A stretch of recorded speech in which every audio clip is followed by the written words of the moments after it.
I've got a 7-year-old daughter who's going through the K through 12 system. And here's my question. What are you doing to help protect my child? Welcome to Spotlight Sioux Falls, where culture meets commerce and the people behind our favorite places get the mic. We're your hosts, Melissa Goodwin and Steve Schmidt, and we're sitting down with the makers, doers, and dreamers shaping the soul of our city. From storefronts to side hustles, tattoos to tech startups, we are telling the stories that make Sioux Falls shine. Because behind every business is a human story, and those stories, they're what make our community feel like home. This is Spotlight Sioux Falls. Welcome to Spotlight Sioux Falls. I'm Melissa Goodwin, one of the hosts. I'm sitting here with Steve Schmidt, another host of Spotlight Sioux Falls. Today, we've got an incredible episode: technology, music, innovation, medical backgrounds. I mean, it is going to be wild. So we are sitting here with Dr. Maria Bell, the inventor of DTI-SIM, and Dr. Pete Folliard, the director of innovation, all things innovation at Augustana University. So welcome. Thank you for being on the show. Thank you. So Dr. Bell, I tried to explain you to someone the other day. I said she's a surgeon. She's an entrepreneur. She has done all this wild stuff in the metaverse. She built her own plane. She's a pilot. And they were like, wait a minute. Is this person real? This doesn't sounds fake. Well, it's all true. I have a very low threshold for boredom, so I'm a curious person. I love to learn. So, do you sleep? About 4 hours a night. About 4 hours a night. Okay. Well, that's all I need. I'm refreshed. See? That's it. That's amazing. When you're really smart. Well, I must not be very smart because I need a lot of sleep. But I'm so glad we're here on the show today because you have developed an incredible technology that has evolved a few different times in terms of where you maybe started and where you are today. So maybe take us back a little bit. You're a surgeon. Yes. And you've spent a lot of time kind of in many ways a virtual world doing surgery. So tell us a little bit about that and how that maybe has evolved into this new venture for you. Sure. I started robotic surgery in 2005. And what robotic surgery is I have my head in this kind of Oculus viewfinder, and I'm looking at the 3D image of my patient's inside of their body, and I'm using joysticks and foot pedals to remove the cancer. And it's cool. It's like, I always tell people, it's like, honey, I shrunk the surgeon. I feel like I'm in their body. So, Wow. And so I'm immersed in VR all the time.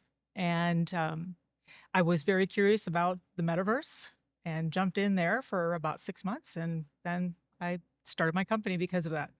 So when was it that you determined, like, I think I might be interested in this thing called the metaverse and I'm going to take a leap and just check it out? So I spent 6 months in the sandbox, which is one of many metaverses. I had to pay to get in there. I didn't really know what to expect, but you make yourself an avatar and interact with other people in those different worlds. And they have,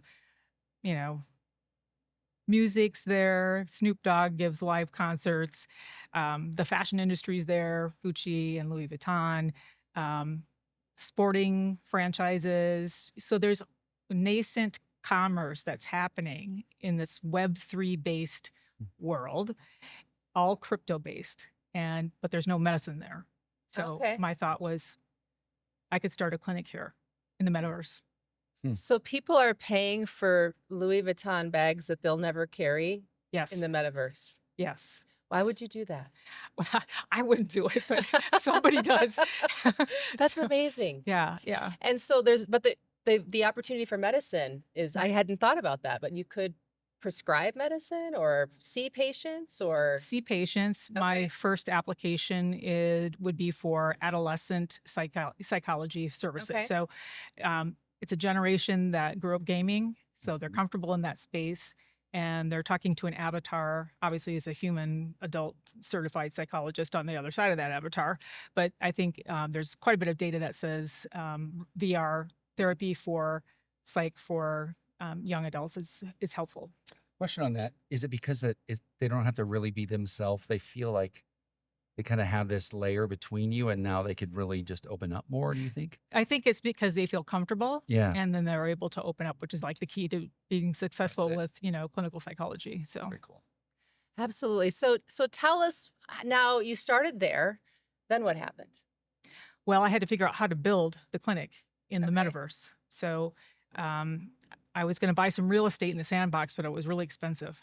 So you start in the sandbox and then you go to other metaverses. Like Yes. how many metaverses are there? I'm not sure, but this gentleman who follows me on Reddit Okay. asked me if I wanted to join his metaverse because he'd been following me and I would get free land. And I said, "Oh, that's great. I get free land." So Like the Homestead Act. yes, exactly. So and then I bought it because it was really cheap. I'm like, "Oh, I'm going to buy a whole bunch of land here." Yeah. And then I wanted to build something there, and this guy's a genius. And I said, "How do I build my clinic?" And he said, "Well, either you use the software that the sandbox uses, and it's kind of like Minecraft." Okay. I didn't want to do that. So he said the other option is that you have to digitize a real building, and you do that with LiDAR scanning. So I started investigating, well, what does that take? What kind of equipment? And then I decided to buy the equipment and hire my first employee and become an S Corp. And there we are. There you are. So you've decided to start an S Corp. You're later in your career.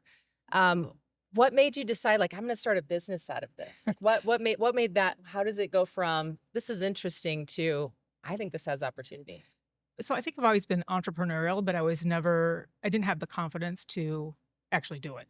That blows me away because you're brilliant. You're a surgeon. You're a pilot. But I'm not a risk taker in the sense I've always done things that I knew I could do. Okay. This is the first thing that I've done that I didn't know whether I could do it or not.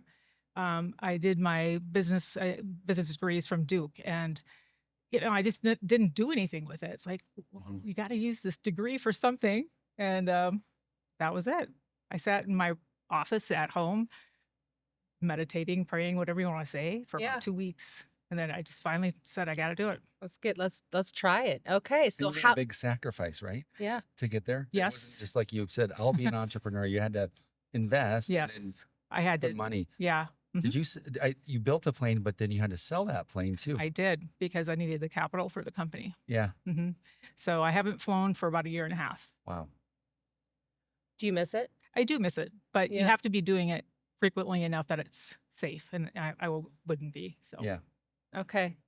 Well, I'd love to hear more about how now your paths crossed. You are an Augie alum, so you're a Viking. yes. Tell us a little bit about how your paths crossed now with Dr. Folliard, and I'd love to hear more on the Augustana side, like what opportunities you guys saw. Sure. Yeah. So I'm on the board of trustees for Augustana, and the deans of each school present to the board. And the first time I saw Pete, he talked about Yamaha digital pianos, and I have a Yamaha digital piano. And his energy was like, oh, I need to work with this guy. So I just went up to him after the meeting and said, I'd love to work with you. So you're also a piano player. Not very good. Okay. I'm feeling really inadequate here, so I don't know about everybody else, but it's a lot. It's amazing. So tell me a little bit on the Augustana side.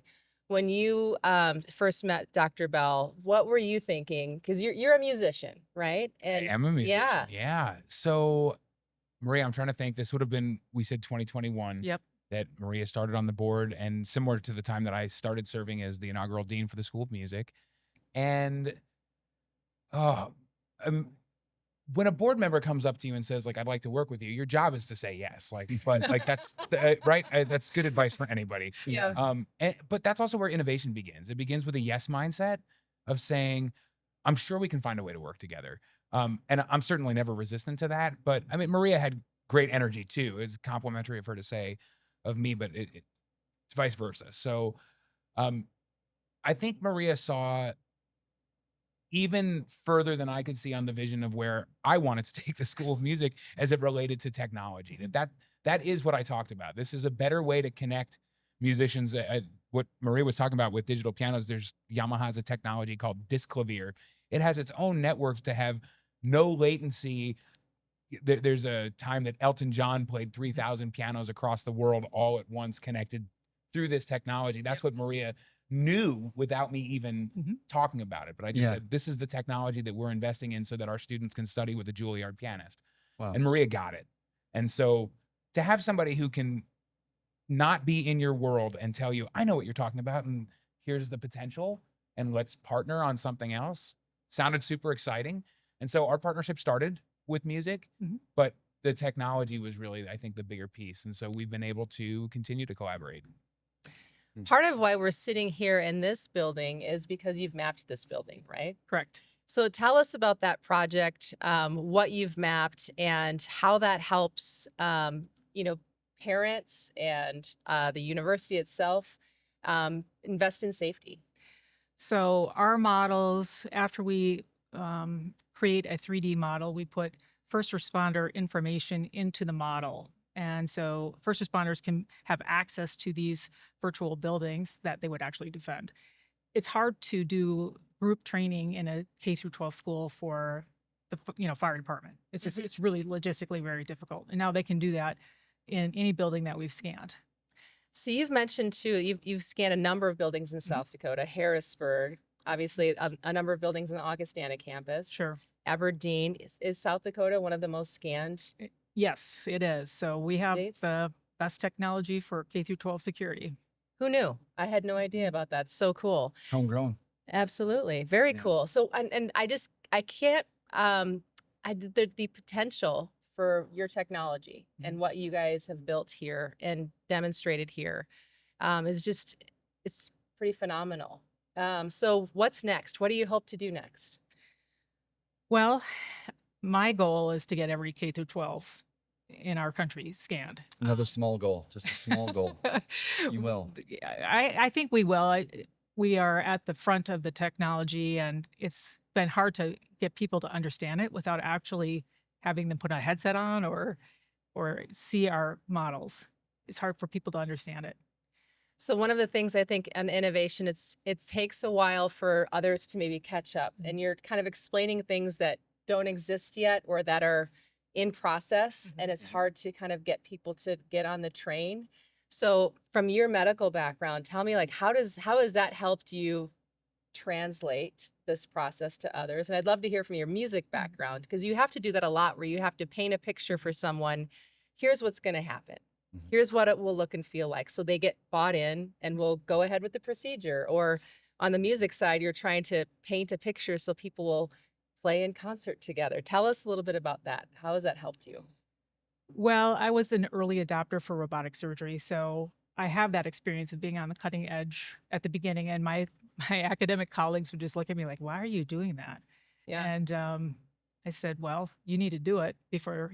The first one I did, I sat down, I did my first hysterectomy. I said, "This is a total game changer, total game changer." And it took academic places to catch up. On the music side, so I'm a conductor by training, and a conductor's job is to take a plan, which is the score, the composer's intent for this is what should unfold over time.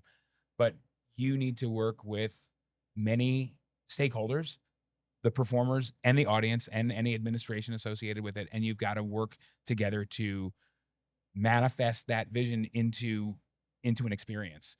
And so that's maybe one of the most innovative things that you can do. And it's that process, that creative process just continues. So as it relates to technology and adoption, we just have to get people to be able to translate. You do this all the time with music. You go on this journey that you don't know where it's going to take you. Take this journey too, even though you can't see it yet. Yeah. And then I think Pete and I invited President Herseth to my home, and we put the headset on her, and she was like, "Whoa, this is amazing technolory." Yeah. That's As a so cool. parent, I'm curious for those watching, and they're going to have their own questions through their head.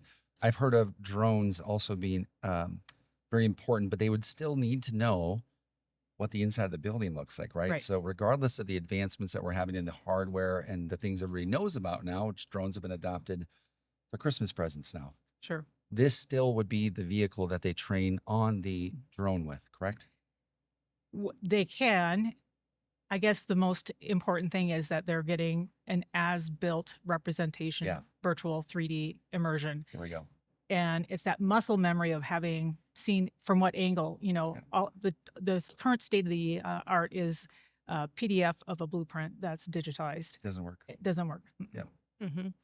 I can tell you from following Pete, we went down the hall to the right, through a door in the left, Yep. walked around the room, walked out. Like, it's just that, like you said, when you said muscle memory, I was like, why is that burning in my head right now? It's because Yeah. we just You're saw it. fully immersed. Yeah. All of the research points to that Yeah. level of immersion. It's the same neural pathways that you would experience Yes. actually walking through it, Right. because you are actually walking through it. You Yeah. immersed all those senses in that same way. Yeah. And the haptics, you even mentioned, I'm going to high five you. You can feel it, right? And, right. And so the haptic technology continues to get more integrated across the entire body, which is wild. But Yeah. haptic vests and Yeah. haptic gloves and That's haptic cool. helmets. Yeah. So we are gamifying a real school from Ohio, and we're working with Dakota State University, which is a little gem, I must say. And so we have students involved, and the professors really like to have the students involved in this real world work. Right. And we're ready to start putting the MetaQuest headset on and walking through that school. So it's really cool. That's so cool. If you could put something on a billboard for the audience and to describe something, a big misunderstanding about your technology, or maybe something that they don't understand yet, what would your billboard say? Well, what do you wish people understood? I wish they would understand that doing a virtual experience of a building really does create that muscle memory. Yeah. And obviously, that just makes it much easier when you're doing it in real life. Can you imagine coming into a building that you've never been in and there's an active shooter? That must just be wild. And you're just trying to get the lay of the land. Your adrenaline's already really high. You're worried. You're carrying something with real ammunition, and you've never seen this building before. Correct. Or maybe it's been 2 years. Sure. right? Sure. So this just gets rid of that noise that they have to Right. contend with when they go into an unknown building. Mhm. So we've proven that. We've done a time trial with our model with SWAT teams in Minnesota and Iowa, and it significantly reduces the response time from 7.5 minutes to 30 seconds. That's incredible. What would your billboard be? Back up for a second. I'm going to get there maybe by thinking out loud, but Yeah. virtual reality is an entirely programmable space for you to practice whatever you want. And so when we think about robotics right now, NVIDIA is doing all of their training for a robot within virtual reality, because you Right. can simulate physics. You can simulate a tornado. I mean, whatever that is. But again, nothing gets hurt in that space. Mhm. So for us to be able to expose people that will be going through major stressors Mhm. to get this virtual experience that we can simulate all with those haptics, with noise, with smoke, with all of that. Mm. You're recreating something real that could be dangerous, but it's safe. Yeah. And then we know simulation, that's why we do simulation, in order to prepare for when reality strikes. Anything else? Any other questions you have? Any burning? I have to ask a question because this is so new for a lot of people. I mean, this is new to us not too long ago when we first talked to you. And we had a couple times like, tell me again, where will this be when you go down the full path? Like, let's say the full blueprint of evolution of your solution. We might not be able to see it yet. If you're thinking at home at night, I know it's going to do this in addition to what it's doing today. What does a full roadmap look like? So the federal government is already digitizing all federally owned buildings. That was mandated by Congress. And it's about using your resources as efficiently as you can, which is a cost savings, right? Mhm. There's predictive maintenance. They can do modeling, like what happens if this river or something happens here. They're going to digitize entire cities. Mhm. So it's all about how are we going to handle a crisis? And so you model those to be able to prepare for them. Mhm. Yeah. So you think overall it'll continue down the VR pathway into other Mhm. verticals Yes. outside of K-12 and higher ed? That's cool. We have a pretty amazing, we need to share it with you, but a look at all the different verticals Yeah. within virtual reality that we presented to the mayor of Las Vegas. I never thought I'd be in the mayor's office in Las Vegas unless I was in a lot of trouble. And instead it was with Maria. But we just showed, this is what insurance looks like. This is Yeah. what security looks like. This is what e-commerce looks like. Yep. In a when you were talking about Louis Vuitton and Gucci, well, what would a storefront look like with an AI avatar that could allow? And then we even showed them what what would gambling look like? What would Yeah. what would virtual dating look like? Right. in Which order is to go great. meet I loved somebody? your Tinder. This could be a safe place to meet a Tinder date is in Yeah. this virtual reality. So That's true. yeah. So, I mean, it could so many things you could use it for. Yeah. I think it's scary to a lot of people who don't know yet. Of course, there's a downside to that metaverse in terms of when you think about how people act, what are the behaviors, what is real versus not. I think that's, we'd be almost foolish to not acknowledge that with anything that's great, you sort of look like, well, the downside. I don't see a lot of that here. I don't see like downside. I just see adoption curve, right? When we think of adoption curve, you're on the edge. Yeah. But yet it's a rapid cycle, right? Like you said, in the next 2 to 3 years, you expect sort of full adoption of something like this. Well, I mean, you guys got to sleep some point. 3 years is going to come fast. Yeah. So you're mapping all these, mapping schools, mapping campuses, creating all of these assets that go in the schools.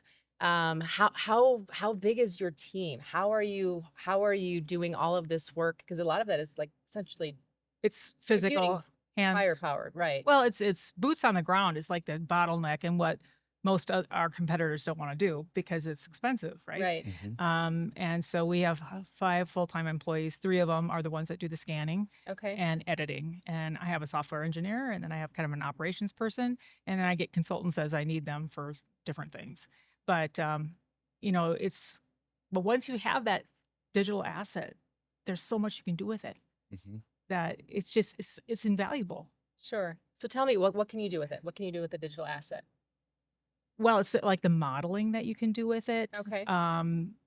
You can manipulate it. You can, I mean, what else? So one of my favorite things in watching a demo is once you have something that is 3D mapped, imagine you wanted to make an addition to a home and we see this with real estate, right? You go to Zillow and you can take a tour of the place. Sure. Well, imagine if you wanted to then say, this house would be great for us if only we had this. Well, strap it on. Go ahead, put that on. Yeah. You can see what that looks like, and then run your cost estimate, and then Sure. say, this is what I want. Now you're taking your idea, you're expressing it as clearly as you can through a virtual model, and you can work with 3D virtual architects in order to build what it is that you want and show all the infrastructure needs that you have and hand it off. And now we're not lost in translation. Yeah. This will, I think, also be a big deal for manufacturing as well. Okay. So AWS has a platform called Twin Maker. Okay. And so you can digitize a building like we do. And then you can put IoT sensors on whatever you want, whether it's for vibration or temperature or whatever.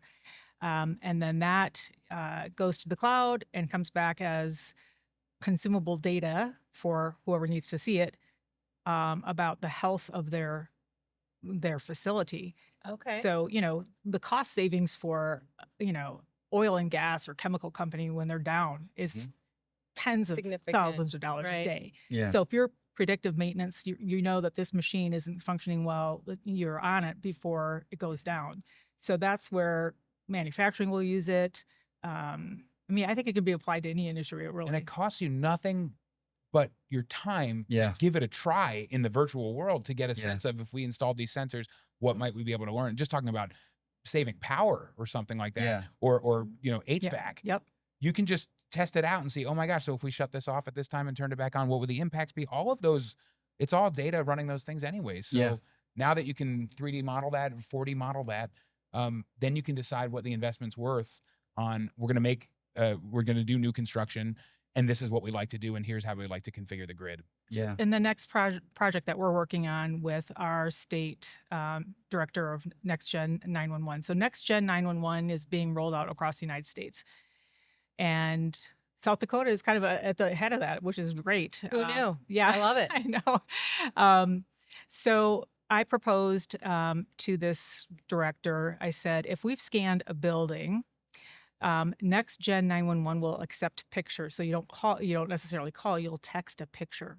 Okay. And so we feel confident that if somebody's in a crisis situation and they text a picture of where they are and that we have scanned that building, that AI will know what room they're in. So think about hotels. I mean, it could be a huge deal. Right now, it's hard for them to isolate the cell signal on the Z-axis. So they can identify X, Y, but it's the Z-axis. And they have to kind of guess, well, Any city building could be correct. problematic. Okay. Correct. And so now the Z-axis wouldn't be an issue. You just know the room where they are. That's phenomenal. Yeah.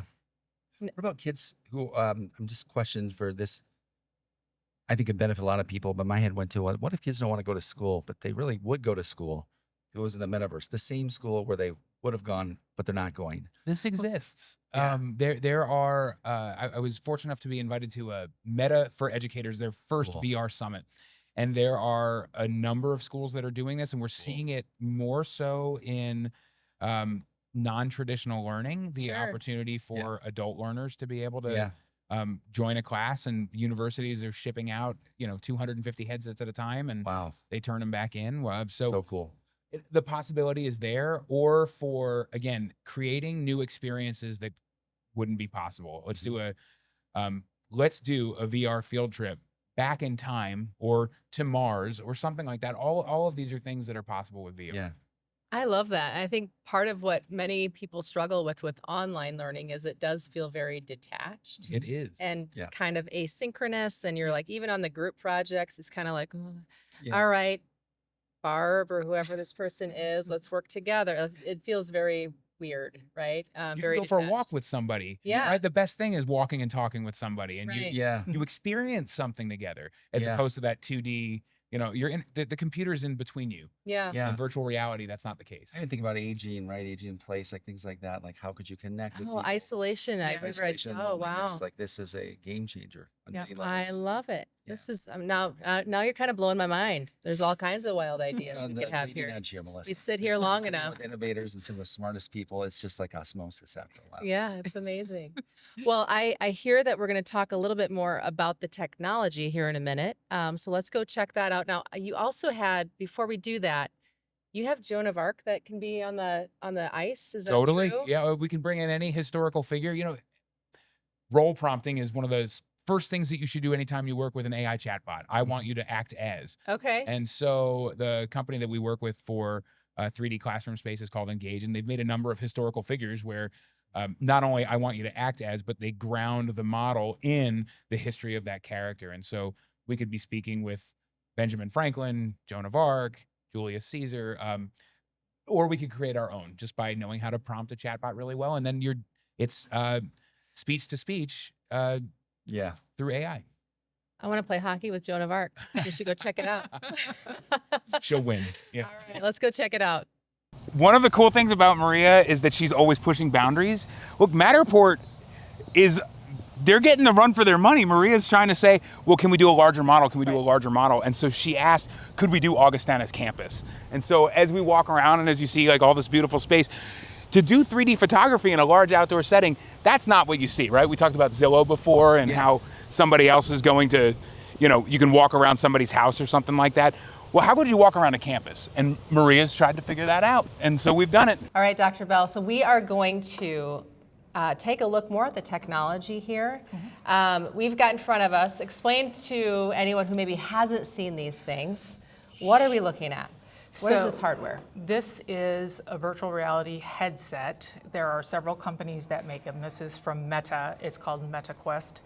And you place this on your head, and you have this immersive visualization of whatever it is that we're looking at. And then these are the controls that allow you to walk around in that virtual world and do other things. So do you have to use this brand with your technology, or can you use different headsets? So for ours now, the Matterport company that makes the file that creates the immersive thing is only compatible with MetaQuest. Okay. Yeah. So in the future, will we all be wearing these headsets? What do you see? No, I would think within a couple of years we'll have eyewear that will have holographic images that are projected in front of you, and probably some wayfinding tools. So that's coming soon. So you're developing, what your technology does is it's developing more of the software, the 3D mapping or 4D mapping software. Yes. Is that correct? Correct. And so we have a developer account with Matterport, which allows us to use their models and add functionality. And so our software engineer has to create all the code to do so. Yeah. So what does that mean? So if I'm wearing your headset, if I put this on and I walk through, we're right now in the Midco arena, the hockey arena. If I put this headset on, what will I see, and what does your technology do different than maybe other mapping technologies? So our competitors are 2D. Okay. So they ask the school or the building person to upload a PDF of the blueprint. Okay. And that blueprint may or may not be accurate. A lot of these schools have had multiple editions and the blueprints aren't accurate. Okay. And so that is our competition. So your technology does 4D. What does 4D mean? And explain to me what that looks like. Sure. So most people are familiar with three-dimensional virtual reality, and we consider our technology four-dimensional because we add on real-time integrated information. So we have static elements in our models, which would show, fire extinguisher, exits, et cetera. But we can also incorporate live feeds from cameras, Okay. that type of thing. So it's that real-time data integration that we consider the fourth dimension. And how useful. So if you think about any kind of, God forbid, hostage situation or, incident at a school, now you can see those live feeds or locate specific assets like fire extinguishers or other things in the school in real time. In real time, absolutely, yes. That's amazing. So if I were to, how does this work exactly? I put this thing on my head and what am I going to see?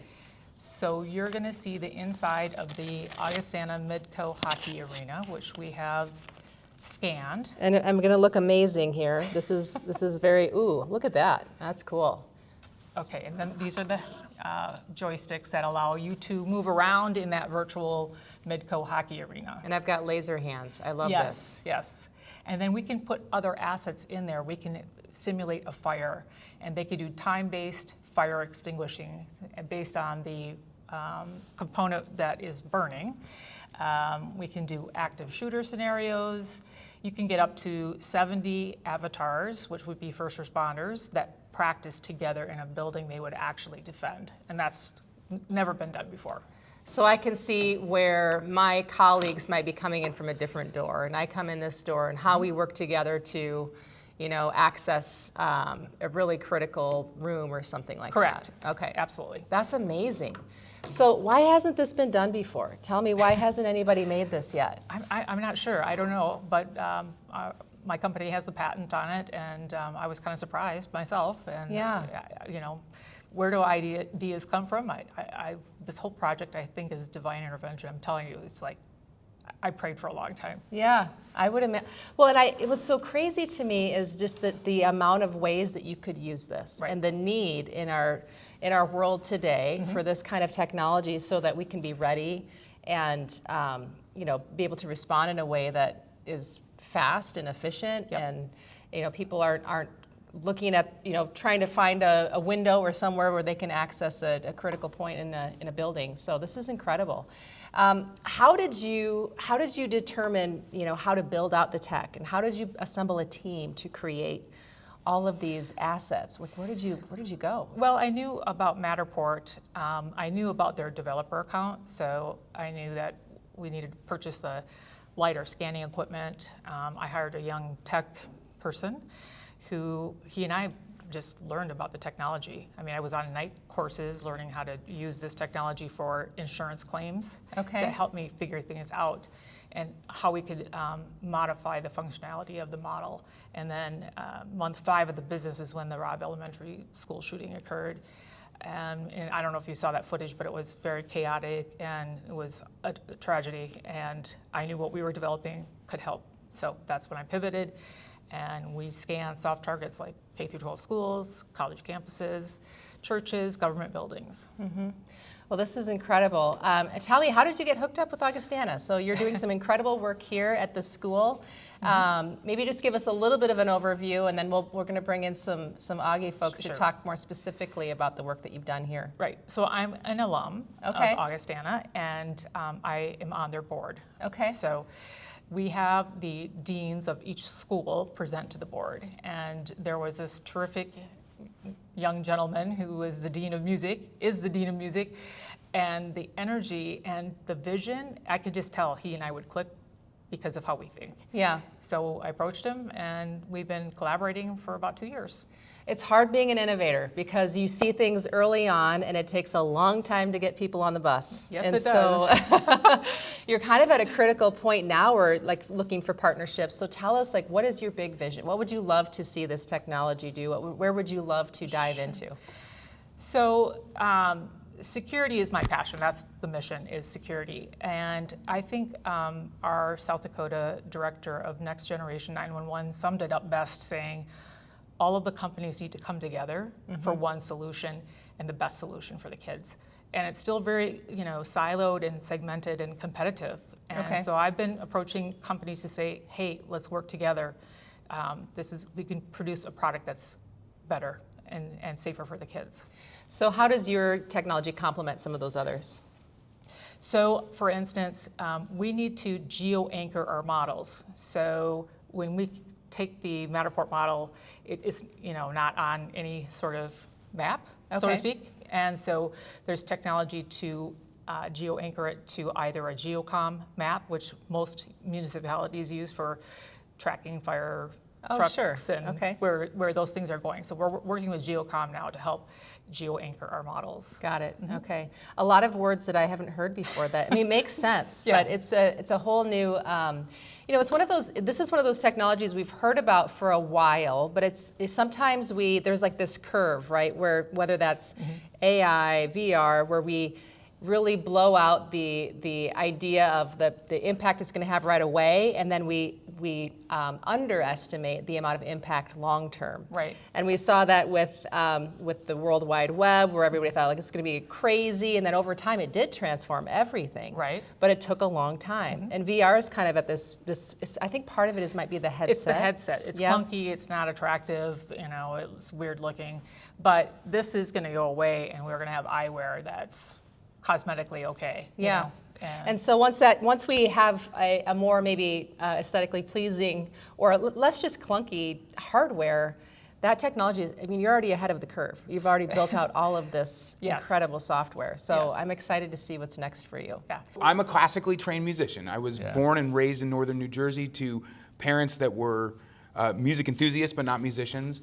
And they saw that I loved it, but at the same time, so my dad he's a chemist, PhD in chemistry, and he was involved in the sort of beginning of computers. And so I grew up with learning how to read on a Commodore 64. So there's this tech thread that's always there, but go on and on. I was a professional musician, and I end up at Augustana after I wanted to have a family and do music. And those are two things that are hard to do and make a living doing that. So I was fortunate enough, after I finished my doctorate, offered a position at Augustana University.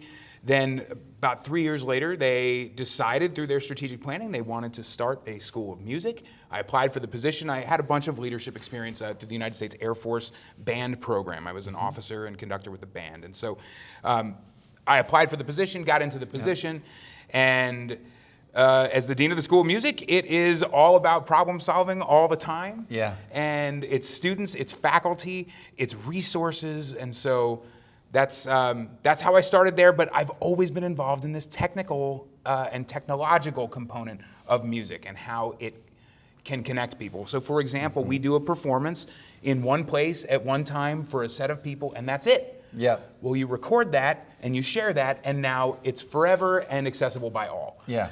And so what does it take to do that? There's a huge technological backbone to that. And it doesn't scare me. So it was first, well, we'll need cameras and we'll need Wi-Fi and we'll need Ethernet connectivity because of bandwidth. And then it was, and then it's microphones. And okay, sounds good. Oh, turns out in post-production we can fix that. Yeah. Well, all of a sudden you're involved in artificial intelligence that does noise removal of certain artifacts. And so I just kind of kept on, maybe these were two skis that I was on, and sometimes I have more in music and sometimes I have more in tech, and I've got a little bit more in tech right now than I do in music, but I'm still doing both. Well, it's interesting, even the analogy of, you're a classical piano player, right? I am. And so that can be digitized, and you hear that a lot, in whether it's today's modern hip hop or just different music, but it still stems from the origin of the various 1976 technology of musical instrument digital interface, MIDI, and that's still driving music production today. So, we're here now. So this is talking about, in particular, Dr. Bell's sort of divine intervention by having you in her life. I was just thinking about how crazy was it that you came here and she's here and this idea came together. Yeah, it's pretty crazy. It happened at a board meeting? It happened at a board meeting. I think that's where we first met. The Board of Trustees at Augustana is a deeply invested group in many ways, both certainly fiscally, but really on guiding where the institution is going, endorsing the plans that come up through the leadership of the university, through the president to the board for approval or good questions, and finally vision and direction. So the deans come up and cast a vision for their school and where they want to go. Brand new school of music. You have a dean who's standing up in front of the board saying, I believe this is the direction we need to go. And in this case, this was about pianos and technology. This was also about getting certifications in digital audio workstations. And so afterwards, Dr. Maria Bell comes up to me and says, hi, so nice to meet you. We got to talk. She loved your energy, she said. Well, that was, we were simpatico on what it was that we just both had vision. And I was just super fortunate to be in a place and, right place, right time. And for both of us, I think that was the case. So we've been able to collaborate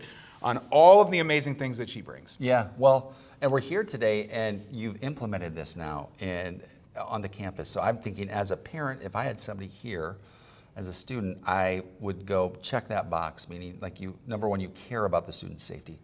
You're using innovation to investigate what is out there that's not there today. And if any of us are watching the news, like it is a problem every day, and it makes everybody sick who watches it, who has a heart. And these are somebody's children, and as a student, you want to feel safe, and as a department head, you want to feel safe. When did you say, I'm willing to risk, call it, your reputation, go all in on this? Because that's always a checkbox that some people are afraid to take, even in innovation. I always define vision as the ability to see something that isn't there yet. And so when Dr. Bell was sharing what she was doing, the first place that we connected on was, I'm developing this technology that here's how I see it connecting with art. And art is a great place where we're willing to take risks and be experimental. And That's so we were starting off with, I think this is 2021, just doing some capture of concert venues and getting what's called ambisonic microphones to capture what we call 3D audio. We hear it through our ears, but it's bouncing off all of the places. So when you put microphones up there, that's just a static interpretation of what happened. Right. And so we started down that path, and then the Uvalde shooting happened. And Dr. Bell said, hold on a second, this technology can save lives. And we've stayed the course on both paths. And I've been able to sort of cross in with Dr. Bell, both on the entertainment, artistic side, and now the technical side of how do we secure our schools? How do we secure soft targets? How do we increase rapid response for first responders to be able to save lives? So the fun part has been when Dr. Bell or her team say, we would love to try this. Do you think Augustana would ... Well, the answer is always yes, for a variety of reasons. But we've made Augustana a great testing ground for this technology to be able to capture 3D imagery, to be able to move around in virtual reality in 3D spaces. And then when they talk about this 4D of also integrating or overlaying, projecting real-time information, we've been able to be at the forefront of that and play with that technology because we can see when this won't be the clunky headset that it is, when it's in our eyewear.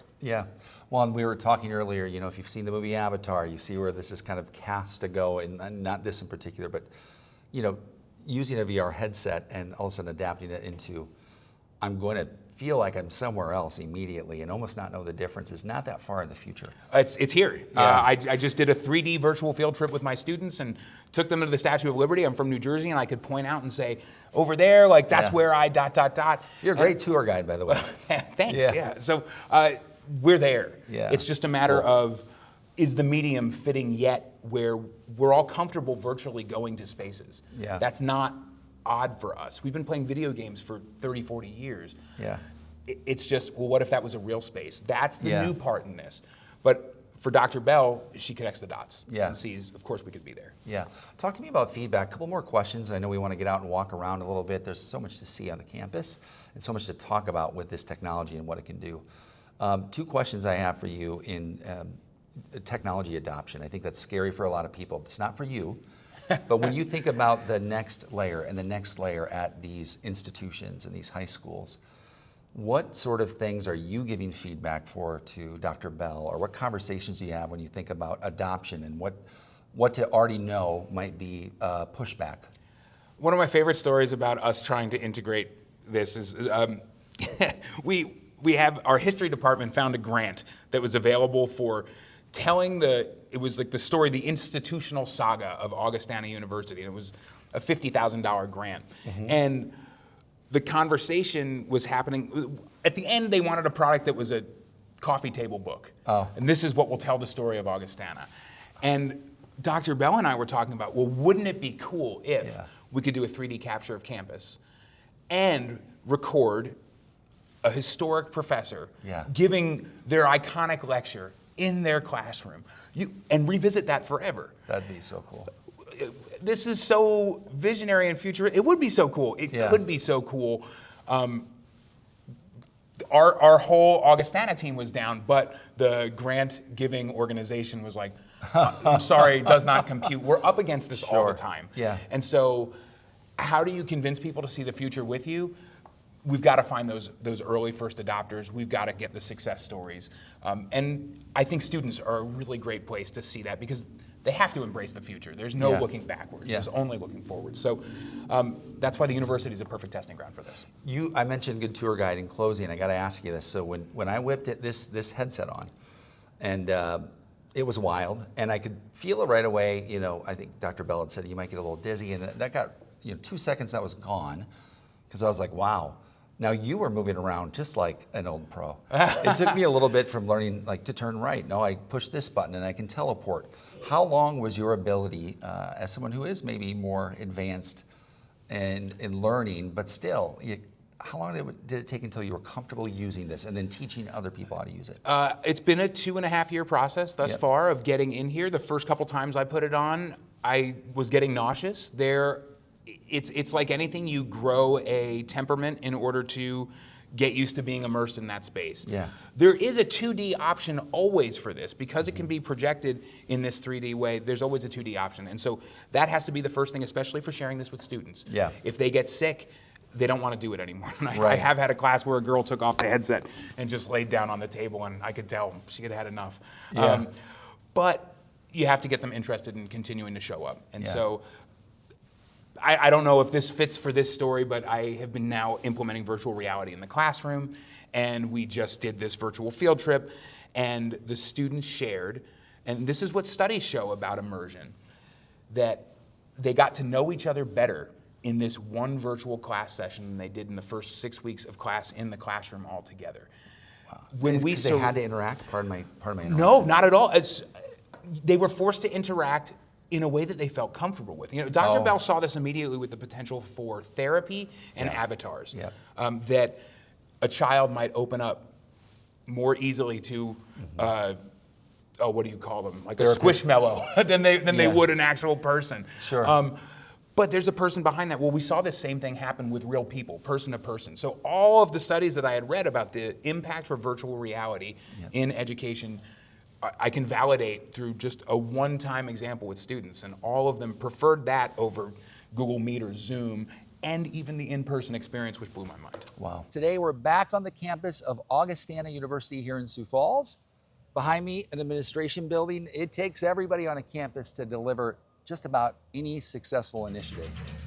Today, we're with one of those leaders, and no doubt that she has worked very hard, not only over the 10 years she's had here, serving us both locally and nationally, but there's one thing we really want to hone on, and it's your vision today. Why don't you introduce yourself? A lot of people are going to know the face, but a lot of people are going to hear you for the first time, especially in this capacity.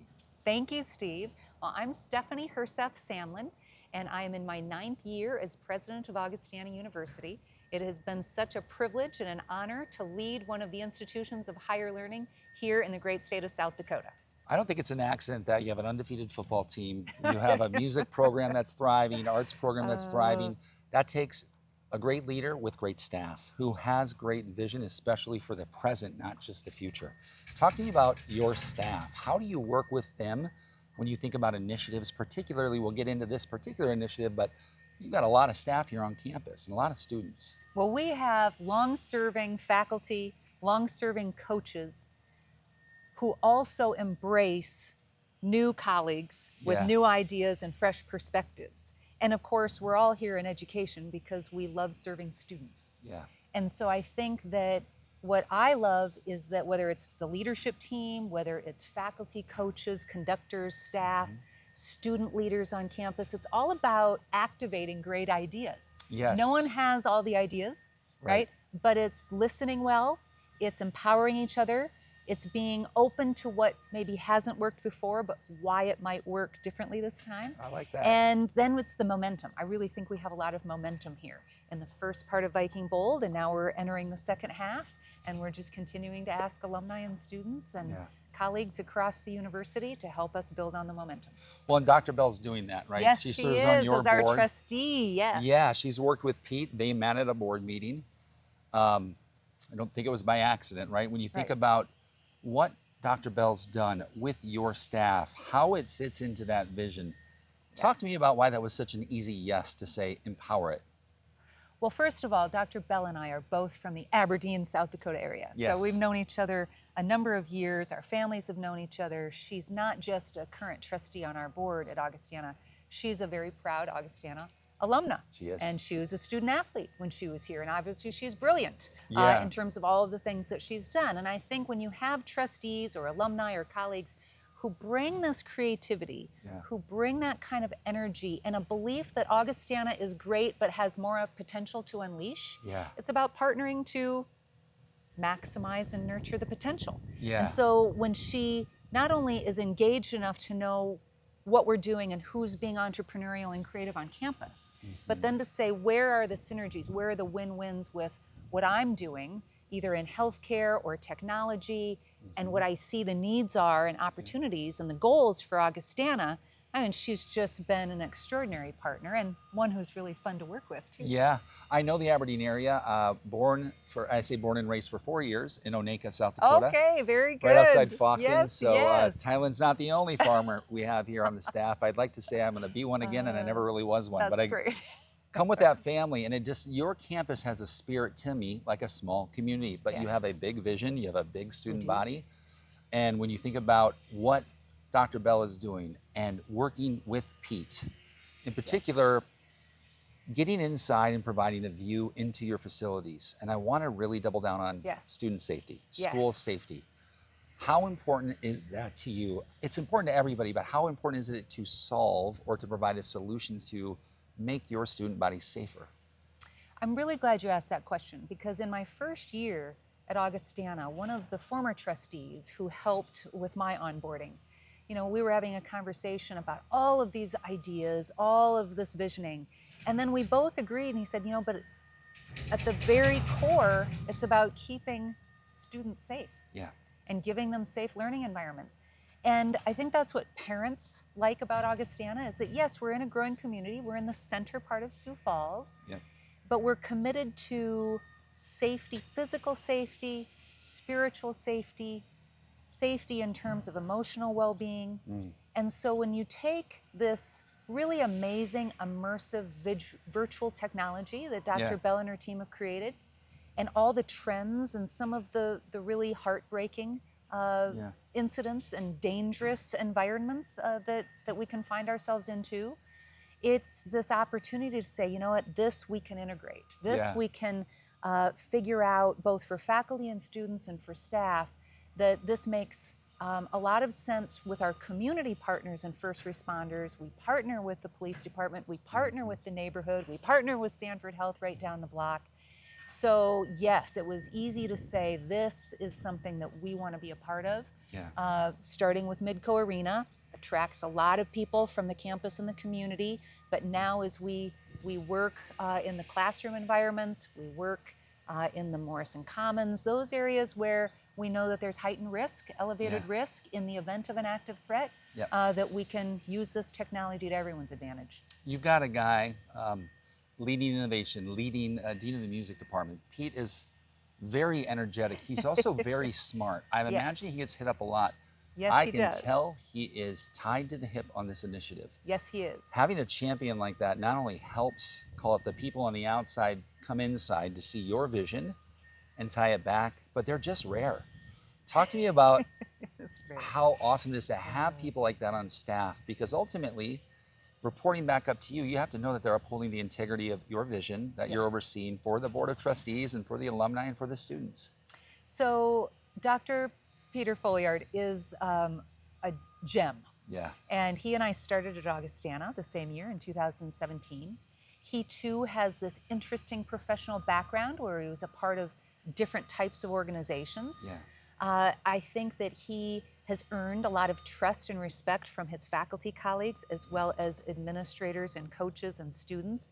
You know, he's young, he's dynamic, he's creative. I mean, being the dean of the School of Music, I mean, people in music and the arts, they have these creative minds. But what he blends is this fearlessness around technology. He embraces it. Embracing and how to integrate it and how to partner effectively in a college campus for what's going to make the most sense. Where can we get the small wins on the board where people feel comfortable, but also ask the big questions around it, right? I mean, this isn't a case of integrating learning and service. In this case, integrating a new immersive technology in service to educational objectives, business needs, all with the aim of adapting our ways of teaching and learning and doing our work.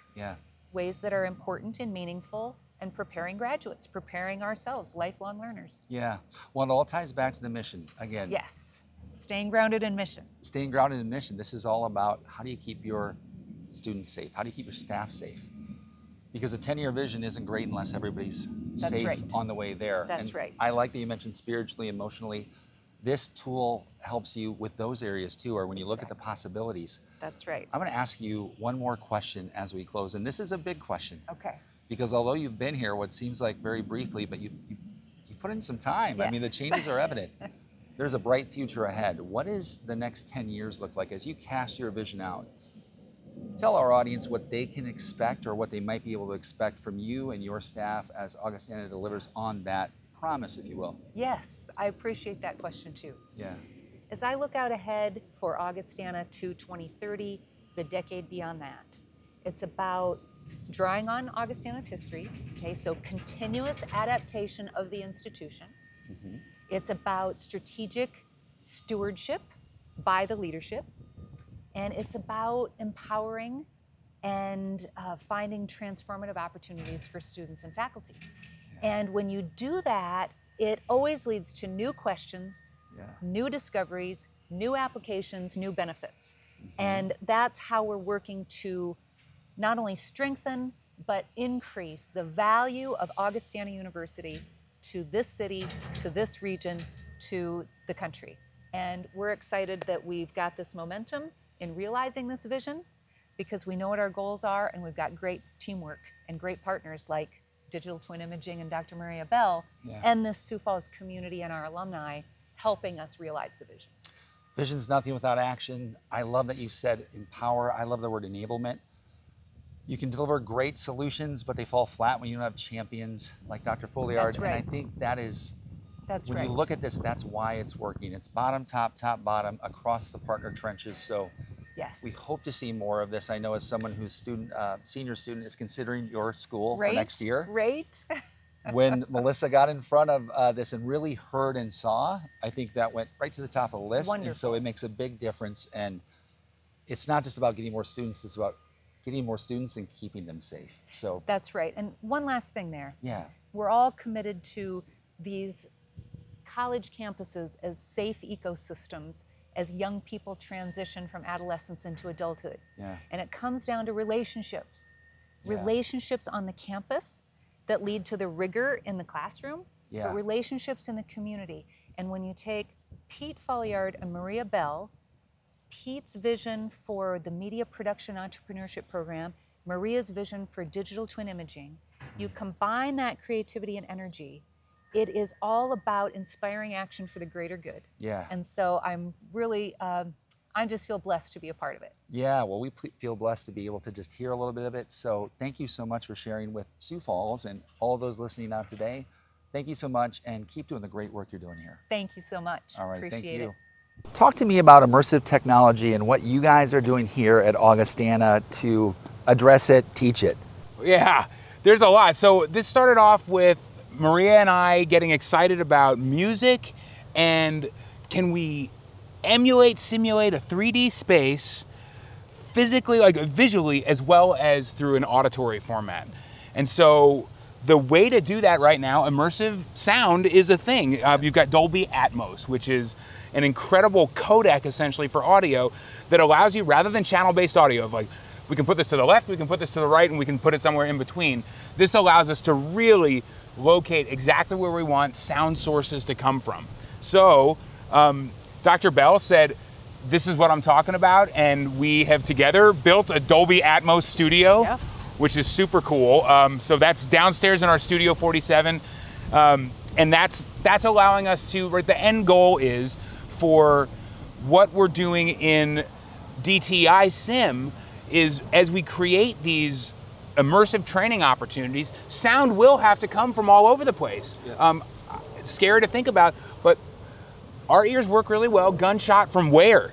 You would hear it from where it's coming from. And so we want that to be as real as possible in virtual reality. And so you talk about immersive technology.